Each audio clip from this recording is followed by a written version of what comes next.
What's up, YouTube? I'm here to do my prediction video for UFC 230. Let's start at the bottom. The first fight is Adam Warsaw versus Marcos de Lima. And to me, Marcos de Lima is kind of like this guy who's decent, but he's not efficient with anything he does, and I think that's his biggest problem. His striking, wrestling, and jiu-jitsu are all decent, but like I said, he doesn't pace himself very well. I think Adam is a good striker, jiu-jitsu guy. I'm glad Marcos went up to heavyweight because I think he can make that weight easier, but I still just feel like Adam's not more well-rounded, but just better at pacing himself. I think Marcos just leaves himself too wide open with a lot of the shit that he does too. And I just think more than likely Adam's going to catch him sooner or later. So I'm leaning towards Adam, catching him with either a knockout or submission, probably in the second round. Next we got Brian Kelleher versus Montel Jackson. And to me, Montel Jackson looks he's really good striker with really good wrestling, but he doesn't mix the two together very well. And I think that's something Brian Kelleher actually does really well. He mixes his striking, wrestling, and jiu-jitsu all together really well. You know, Brian Kelleher, I feel like other than his submission defense, he's super great. I feel like, you know, he might not be as good of as a wrestler as Montel Jackson, but I think his overall mixing it up, the continually switching between like boxing and wrestling, is going to edge him every round. And I think Brian Kelleher is going to get a 30-27 decision.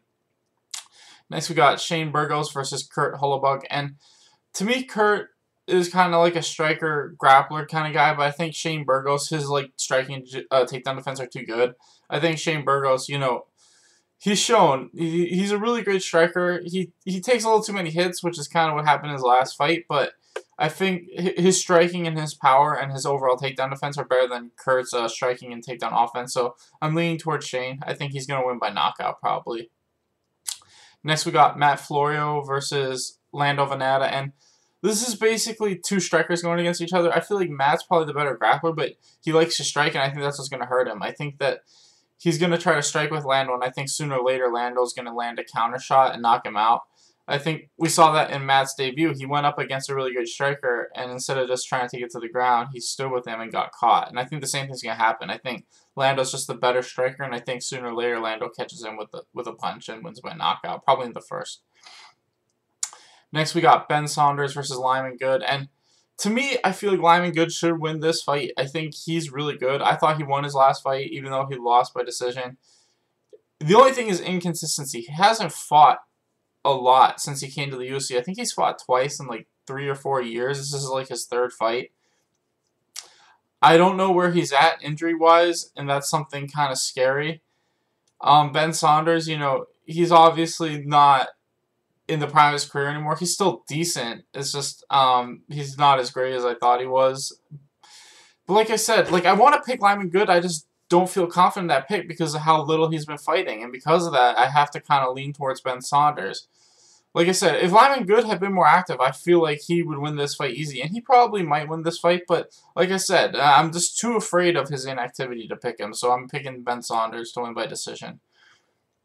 Next is Julio Arce versus Shaman Mars. And to me, Shaman is a really great striker with good takedown defense. And Julio Arce is kind of a guy who has great like that karate kickboxing style.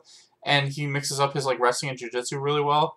To me, this is going to be one of those fights that comes down to the second round. I think Shaman's going to win the first. I think Julio Arce is going to clearly win the third. And we kind of is going to be who wins the second. I think it could go either way. I'm kind of slightly leaning towards Shaman, Moraes or Shaman.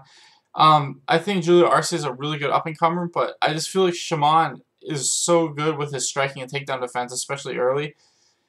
It's super tough. I think this fight's going to be a split decision, but I'm slightly leaning towards Shaman. Next, we got Sijara Eubanks versus Roxanne Modafferi, and this is another thing where it's just like Sijara, her inactivity and the massive weight cut. I feel like Sijara isn't necessarily better. She's just a lot bigger than Roxanne. I think that her wrestling is really good, and she's kind of able to just take chicks down whenever she wants because she's so big.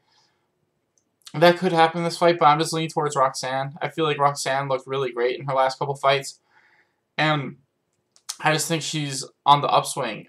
I'm leaning towards Roxanne. I don't know if she'll finish Sijara, but I think she edges out a close decision. Next is Jason Knight versus Jordan Rinaldi. And Jason Knight, even though he's lost 3 in a row, I mean, he didn't look horrible in 2 of them. And I feel like Jordan Rinaldi, he's only 1-2 in the UFC, and he's been knocked down, submitted a bunch of times. I mean, most of those are against really good people, but to me, Jordan Rinaldi's just like a submission wrestler. And I think Jason Knight's got the edge in striking. And overall grappling, Jason Knight's jiu-jitsu, in my opinion, is better than Rinaldi's. Like, Rinaldi's just better at wrestling, but I feel like if Jason Knight stays on the feet, and even if it's on the ground, I think he could catch him. I just think Jason Knight's the better fighter in this fight, and I'm leaning towards him winning it by a knockout or submission like the first or second round. Next, we got Derek Brunson versus Israel Alessandre, and I said this before, I'm not super high on Israel. I felt like his second fight showed that if you can get him to the ground, he's not great at getting back up. And, even though his takedown defense is amazing, his striking is also really good, but he doesn't have a lot of knockout power. I feel like Derek Brunson, if he times his takedowns right, I think he's going to dominate this fight. I think his wrestling is way too good. I think sooner or later, as long as he times it right, I think he'll get Alessandre down and just get on top of him and dominate him. I don't know if he'll finish him, but I definitely see him winning every round. So I'm leaning towards Derek Brunson to win by decision. Next is Carl Robinson versus Jack Marshman, and this one's tougher because I feel like Carl looks like he has solid striking and jiu-jitsu for like a great kickboxer, and he has decent takedown defense. But I do think Jack Marshman has a huge advantage on the ground. I think striking-wise, Carl's obviously better, but Jack can hang with him.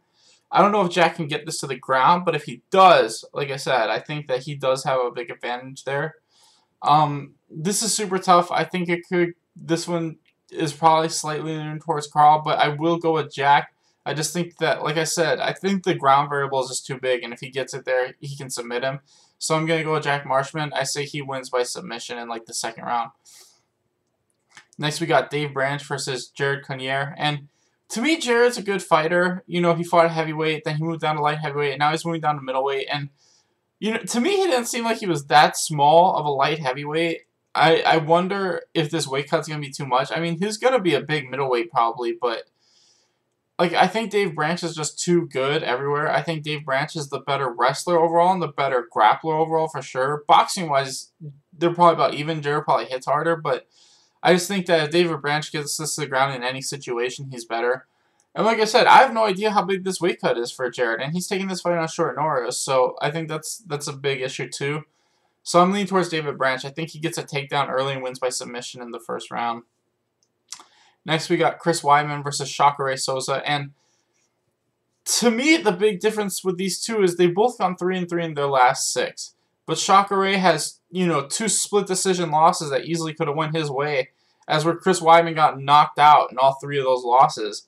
And even in his last fight against Kelvin Gastelum, he got dropped really hard.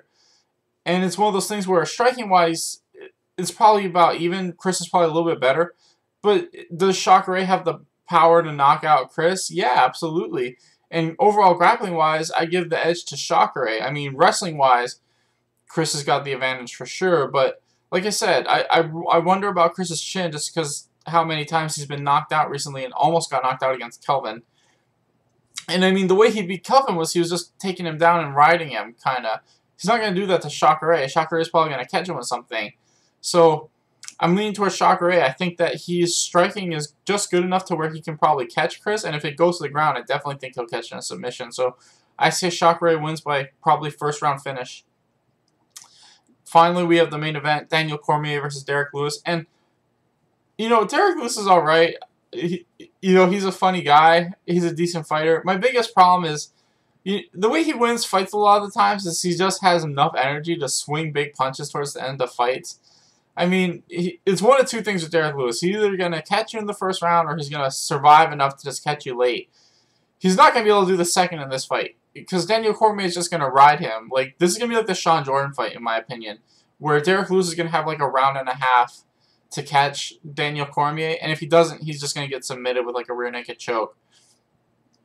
I feel like Derek Lewis really only has 1 real round to do this. I feel like the first round could go either way, but I think the second, kind of like Volkan did, the second this is the second round, Daniel Cormier is just going to be on top of him, kicking the crap out of him, and eventually going to submit him. And I just feel like I said, realistically, Daniel Cormier is going to win this fight. There's no way he doesn't. I mean, he can get caught and that's it. Derek Lewis can't beat him any other way than catching him with the punch. He's a good enough striker to do it, but I think Daniel Cormier's grappling is just too strong. I think that Daniel Cormier is going to be able to take him down consistently, ride him, and eventually win by rear naked choke. Probably in the first round, in all honesty. But like I said, there is a chance Derrick Lewis catches him. I just don't see it. Anyway, thanks for watching, guys. Please like and subscribe.